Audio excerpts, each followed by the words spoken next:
Rebequinha, essa farda é de Ramon. Rebeca que viu os meninos de farda e fez um escândalo porque queria vestir a farda de Ramon. É o água? É água? E agora ela não tirou o calção nem a camisa de Ramon. Detalhe, ela bebendo água com uma mão. Nega. Chame vovó, chame vovô. Chame.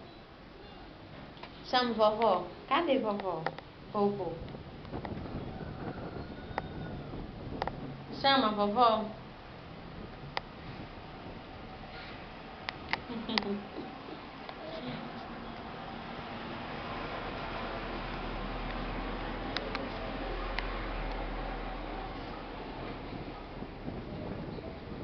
Rudem, dá o celular pra ela filmar ela falando.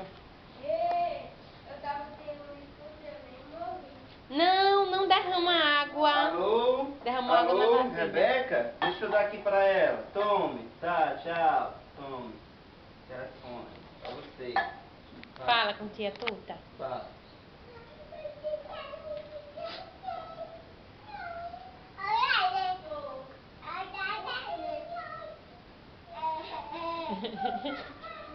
Vai, fala. Fala. Alô?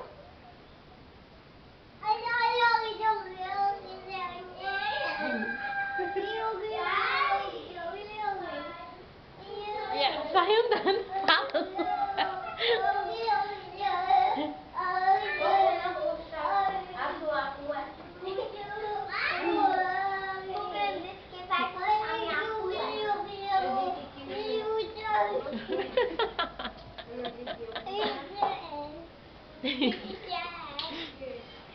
Rebeca, dá um beijo pra tia Tuta.